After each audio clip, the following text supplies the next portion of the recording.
Dear students, very good evening. हमने एक आई टेस्ट पहले किया, then we discussed its correction. कुछ बच्चों की क्वेरीज आई थी with respect to its correction. उसमें था कि क्या येट करेक्शन सिर्फ उसी सेल की फ्रीक्वेंसी के लिए करनी है जहाँ 5 से कम है, रादर आपने बुक में सेम क्वेश्चन में देख भी लिया होगा, हमने 0.5 माइनस करना है from the mod difference of O and E हर सेल की फ्रीक्वेंसी के लिए। मींस जहाँ 5 से कम है सिर्फ उसके लिए नहीं करना, रादर हमने हर सेल की फ्रीक्वेंसी के लिए 0.5 माइनस करना है। क्वेश्चन जो है उसके सिमिलर मैंने एक असाइनमेंट बना के भेजी थी येट्स करेक्शन वाली, जो आपको करके मुझे व्हाट्सएप करनी है। So now we are going to start with the test of goodness of fit. As I told you in the very first session as well, chi square के दो पर्पस होते हैं। पहला, टू चेक द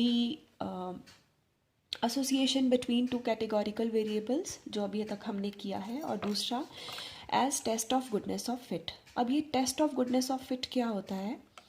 जब हम probability distribution करते थे, जब आपने स्टैट्स में प्रोबेबिलिटी डिस्ट्रीब्यूशन पढ़ा, उसमें हमने फिटिंग की थी, बायनॉमियल डिस्ट्रीब्यूशन की और पॉइजन डिस्ट्रीब्यूशन की।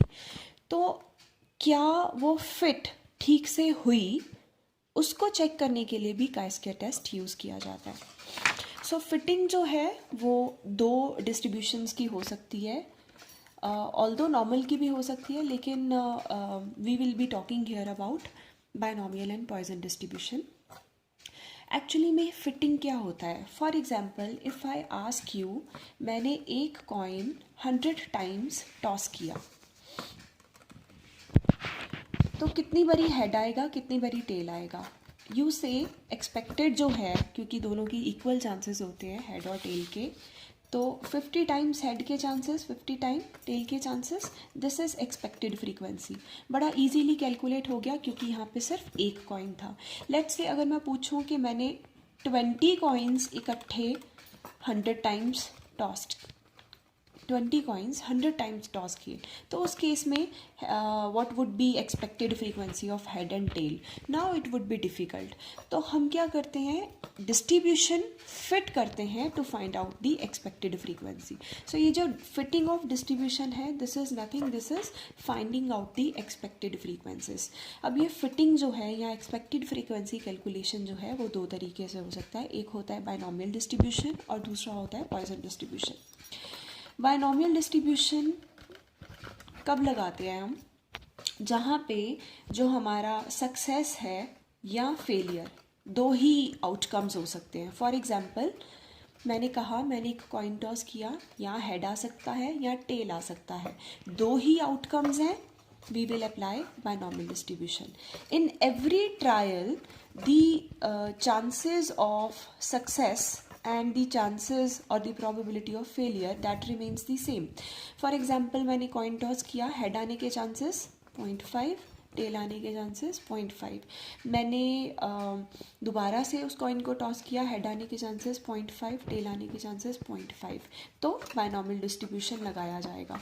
लेट्स से डाइस की एग्जांपल लें। मैंने कहा मैंने एक डाइस टॉस किया, इवन नंबर और ऑड नंबर, क्या प्रोबेबिलिटी है इवन नंबर आएगा? अब यहाँ पे even number can be 2, 4 and 6, odd 1, 3, 5, only 2 outcomes.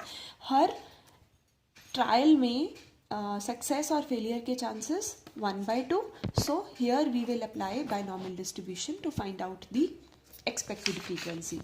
दूसरा होता है पॉइजन डिस्ट्रीब्यूशन। ऑल्दो ये आप कर चुके हुए, this is for revision only कि बायनॉमियल और पॉइजन कब कब लगाया जाता है। बायनॉमियल डिस्ट्रीब्यूशन जहाँ पे दो ही आउटकम्स हैं और हर ट्रायल में आउटकम्स के चांसेस सेम रहते हैं।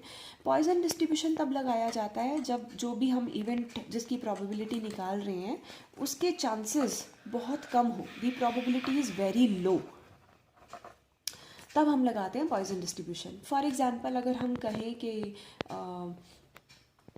फिरोज़पुर रोड पे एक्सीडेंट के chances 365 days in a year, कितने ऐसे दिन होंगे जब हमारे एक्सीडेंट्स फिरोज़पुर रोड पे ज़ीरो होगा? तो number would be very high, let's say 200 days.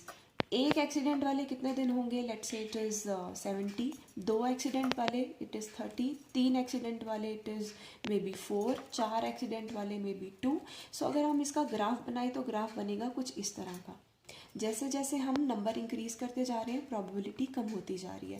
अगर हमारी इस तरह की सिचुएशन है तो उस केस में हम एक्सपेक्टेड फ्रीक्वेंसीज कैसे निकालते हैं, पॉइसन डिस्ट्रीब्यूशन के थ्रू।